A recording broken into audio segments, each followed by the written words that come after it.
Hello everyone, इस video में हम लोग करेंगे लाइफ प्रोसेसेस क्लास 10th इन टेक्स्ट क्वेश्चन पेज नंबर 112।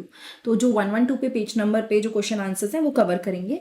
तो सबसे पहला क्वेश्चन है describe the structural and functions of nephron.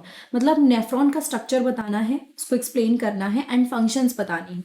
सो सबसे पहले हम स्ट्रक्चर की बात करते हैं। ये मैंने फोटो एनसीईआरटी से ही ली है, वहीं से क्रॉप करके लगाई है।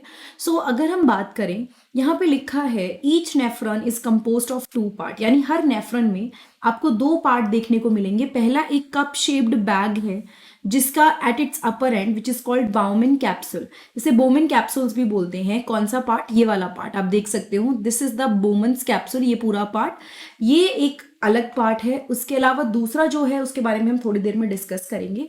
बोमेन कैप्सूल के अंदर बहुत सारी ब्लड कैपिलरीज हैं जिनको ग्लोमेरुलस बोलते हैं। अगर आप ध्यान से ये फोटो देखें तो आपको अपने आप ग्लोमेरुलस दिख जाएगा, ठीक है।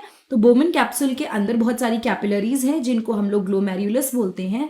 And one end of the glomerulus is attach to the renal artery.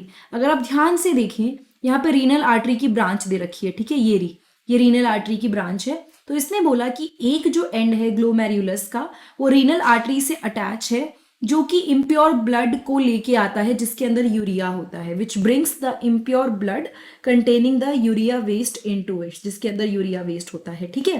These impurities are filtered.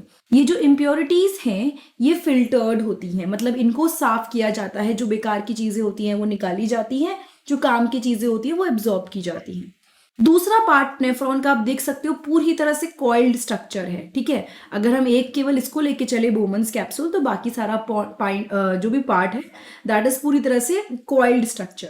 In this part the substance like sugar, amino acids, ions and excess water which are required by the body are reabsorbed. इस part के अंदर क्या होता है, दूसरा जो part होता है इसके अंदर sugar, amino acids, ions and excess water, ये सारी चीजें रीएब्सॉर्ब हो जाती हैं। The substance remained in the nephron is mainly urine containing dissolved urea in water which is expelled from the body through urethra from time to time. तो जो काम की चीजें थी जैसे कि sugar, amino acids, ion, excess water, ये सब तो एब्जॉर्ब कर लिया एंड वापस से रीएब्जॉर्ब कर लिया। इसके बारे में आप लोग 11th क्लास में पढ़ेंगे थोड़ा डिटेल में। The substance remained in the nephron is mainly urine containing dissolved urea. जो सब्सटेंस बचा नेफ्रॉन में वो क्या है? यूरिन, जिसके अंदर डिसॉल्व्ड यूरिया है। मतलब यूरिन के अंदर क्या है? इट्स बेसिकली यूरिन जिसके अंदर यूरिया है, पानी के अंदर यूरिया मिला हुआ है, उसे यूरिन बोला गया है। जो बॉडी से बाद में बाहर निकाला जाता है, किसके थ्रू? यूरेथ्रा के थ्रू। एंड आपको पता है कहाँ पे स्टोर होता है? यूरिनरी ब्लैडर में यूरिन स्टोर होता है। फंक्शन क्या है नेफ्रॉन का? Filtration of blood take place in Bowman's capsule from the capillaries of glomerulus. तो ब्लड का फिल्ट्रेशन बोमेन कैप्सूल में होता है। कहाँ से? कैपिलरीज ऑफ ग्लोमेरुलस से। जो कैपिलरीज हैं इसकी बहुत सारी, वहां से। The filtrate passes into the tubular part of the nephron. उसके बाद जो फिल्ट्रेट होता है, जो चीजें हुई हैं वो सब पास होती हैं, और इस फिल्ट्रेट के अंदर glucose, amino acid, urea, uric acid, salt and water पास होता है। ये सारी चीजें होती हैं। रीअब्जॉर्प्शन, जैसे फिल्ट्रेट फ्लो करता है ट्यूब्यूल से, यूजफुल सब्सटेंसेस जो होते हैं जो कि हमारे काम के हैं वो पास हो जाते हैं, एंड कुछ काम की चीजें जो नहीं है जैसे कि यूरिया वगैरह वो बाहर निकल जाती है।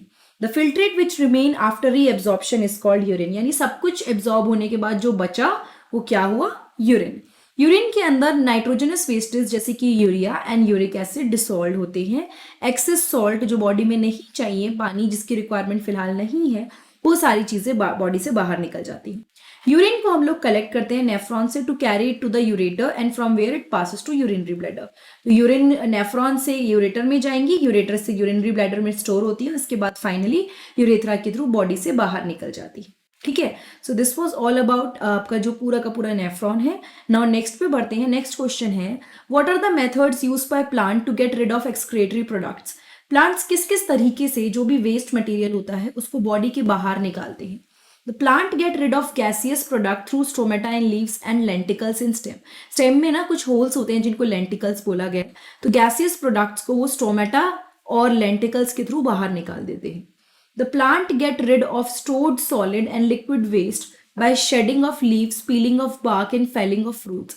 यानी कि जो भी स्टोर्ड सॉलिड और लिक्विड वेस्ट है जो हमको नहीं चाहिए, उसको लीव्स के थ्रू शेड करके, बार्क से पील ऑफ करके, मतलब वो बार्क निकल जाएगी, लीव्स गिर जाएंगी, फ्रूट्स गिर जाएंगे जो खराब हैं, काम के नहीं हैं, और बाकी गम्स एंड रेजिन भी प्लांट का वेस्ट पार्ट होता है जिसकी प्लांट को ज़रूरत नहीं होती है। प्लांट कुछ चीज़ों को एक्सक्रीट करता है इनटू सॉइल अराउंड देम, यानी कि सॉइल में भी कुछ चीज़ों को एक्सक्रीट आउट कर देता है प्लांट। ठीक है, उसके बाद है how is the amount of urine produce regulated, कितनी अमाउंट में यूरिन प्रोड्यूस हुई है वो कैसे रेगुलेट होता है।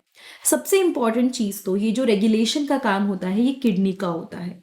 ये डिपेंड होता है कि कितना एक्सेस वाटर बॉडी में है and waste is dissolved in water, कितने वेस्ट डिसॉल्व्ड हैं।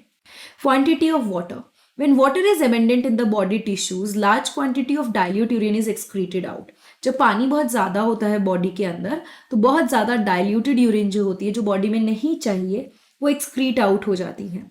When water is less in quantity in the body tissue small quantity of concentrate urine is excreted। यानी जब बहुत ज़्यादा पानी पीते हैं लोग कई बार तो बहुत ज़्यादा यूरिन पास करते हैं। जब बहुत कम पानी होता है बॉडी के अंदर तो बहुत कम और कंसनट्रेटेड एकदम ज़्यादा जिसके अंदर पानी नहीं होगा ऐसे यूरिन को पास आउट करते हैं। Quantity of dissolved wastage specially nitrogenous wastage जैसे कि urea and uric acids and salt ये बॉडी से एक्सक्रीट आउट होते हैं। When there is more quantity of dissolved wastes in the body, more quantity of water is required to excrete them। जब ज़्यादा dissolved wastes present होते हैं body के अंदर, ऐसे वेस्ट जो बॉडी में मतलब डिसॉल्व हैं और जिसको निकालने की ज़रूरत है, तब ज़्यादा पानी की ज़रूरत होती है उसको निकालने के लिए। Therefore, the amount of urine produced increases। इसीलिए जो अमाउंट बढ़ती है यूरिन की वो बढ़ जाती है। Hormones, the amount of urine produced is also regulated by certain hormones which control the movement of water and sodium ions in and out of the nephrons। जो amount of urine produce हुई है कुछ hormones जो हैं वो regulate करते हैं, control करते हैं amount of urine को। एंड ये जो हॉर्मोन्स हैं ये पानी का मूवमेंट, सोडियम आयंस का नेफ्रॉन्स के इन और आउट मूव करना, कभी अंदर आना कभी बाहर जाना, ये सारी चीज़ें हॉर्मोन्स के कंट्रोल में होती हैं। ठीक है, so that is it for this particular part जिसमें हमने पेज 112 के क्वेश्चन आंसर्स कवर करे हैं इन टेक्स्ट क्वेश्चन क्लास 10 के। ये वीडियो आपको अच्छी लगी है तो प्लीज़ चैनल को सब्सक्राइब जरूर कीजिएगा। And most importantly 10th class की साइंस की, 10th क्लास की क्वेश्चन आंसर्स की एंड 10th क्लास की बायोलॉजी एंड फिजिक्स की प्लेलिस्ट जरूर देखिएगा अगर अभी तक आपने देखी नहीं है तो। Thank you so much, have a nice day, I will see you next time in the next video.